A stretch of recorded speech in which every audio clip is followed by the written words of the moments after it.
the issue that I laid out in written format, for those that are interested in the Barnes brief, I'll put in verbal format now. 3 questions. Were there only constitutionally qualified people who voted? Were there only constitutionally qualified ballots that were cast? And was there only constitutionally qualified counting and canvassing of those ballots that ended up in the certification of who actually is the proper elector before the Congress on January 6th, 2023?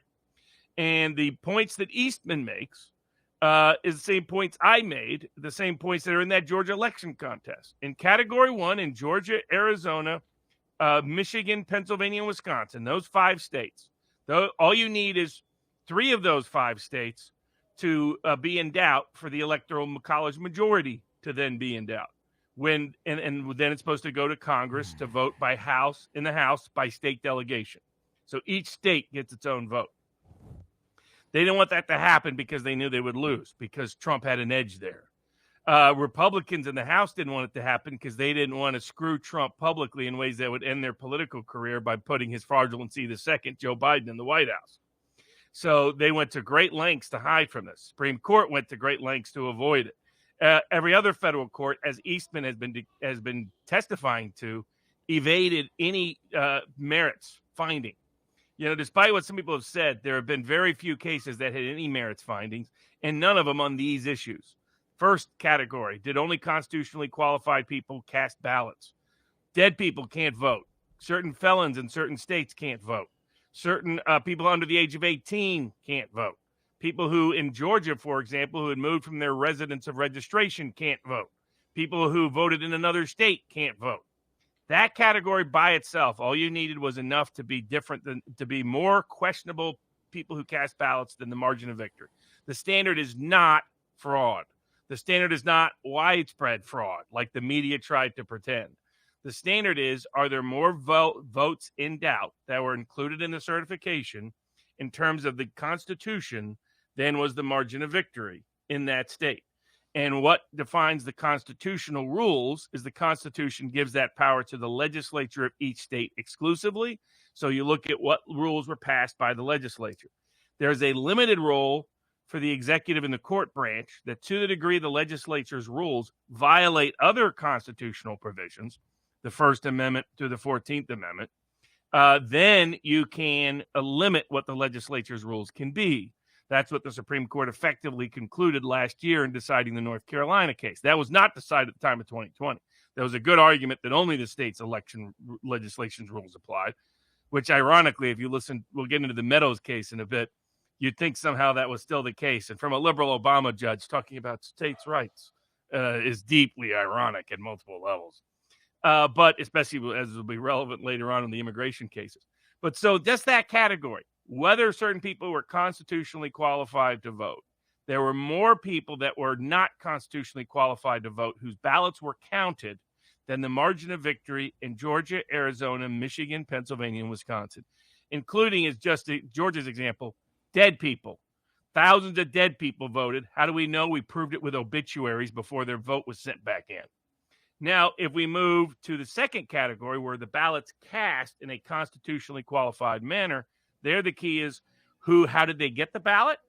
Was it printed according to the state legislature's rules? Was it sent to them or given to them according to the rules? Was it returned to them according to the rules? Was it verified and validated with identification according to the rules? At each of the states, that didn't happen in all these states, but particularly as an example in Georgia. But what the former Supreme Court justice was pointing out, it didn't happen in Wisconsin and Pennsylvania either.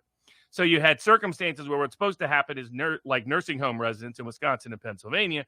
They're supposed to say, I'm indefinitely confined. I can't make it to the polling booth.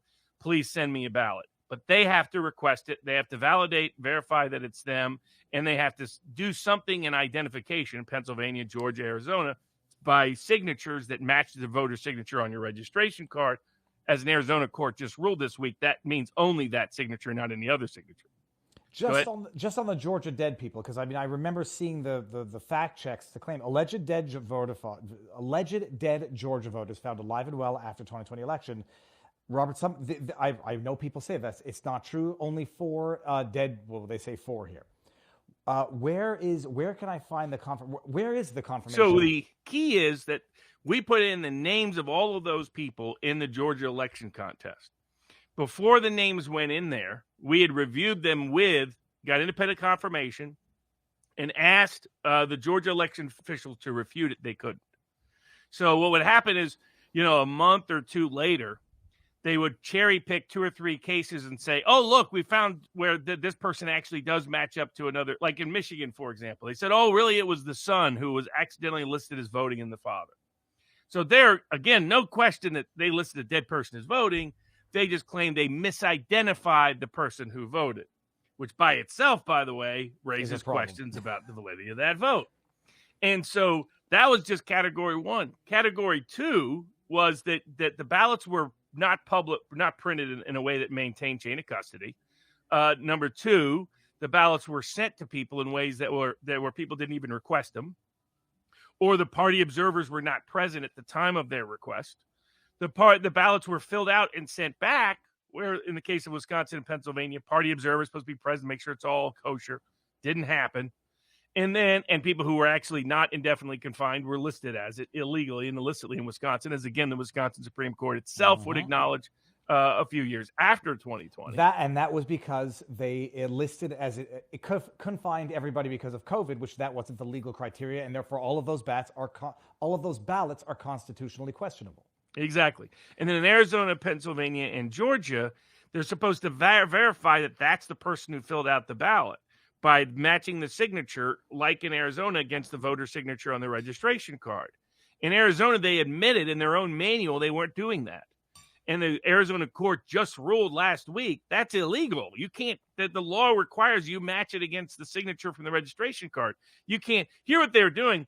They're saying if you fake the signature the first time when you requested the ballot and then use the same fake signature, we can compare those two and you're good to go. That's how they're letting systemic fraud take place. And again, nursing homes, as the Wisconsin Supreme Court Justice testified to under oath in the California John Eastman proceedings, is that there was unusual turnout in these nursing homes and assisted living facilities. And I saw that independently myself when we looked at it in Georgia. Meaning that people were filling out ballots for other people and sending it back in. And there was no bipartisan review. And lo and behold, from these institutions or facilities where there was no bipartisan review, massive turnout. I mean, we talked about and overwhelmingly unusual Democratic voting behavior, particularly for Joe Biden. Then the last part of the whole process is to make sure the canvassing and the counting take place. Again, these are internationally recognized election standards, recognized by the Election Standards Commission here in the United States, formed by Congress, recognized by OECD in Europe, recognized by us in the State Department, imposed on foreign governments around the world for the last quarter century. And these include that when the canvassing takes place, third-party observers have to be there to make sure that ballot envelope has that signature match, that you do the signature match before you remove the ballot from the ballot envelope. And that when you then count the ballots, you don't have anybody substituting ballots, right? You don't have any miscounting going on. You have somebody there to overlook it. This is what famously happened in Georgia, where a pipe leak sent everybody home, and then all of a sudden ballots were being secretly counted without anybody knowing. And this happened systematically when there was unusual stopping of ballots and an unusual number of ballots showing up beyond what everybody, including the Biden administration and the media observers, thought was going to take place. Usually with big mail drops and so forth. You want to avoid all that, make sure it's all the up and up so that you see every part of that chain of custody of that ballot with independent party observers so nobody can substitute in, right? They can't take 50 ballots over here, take out 50 ballots, put them there, right?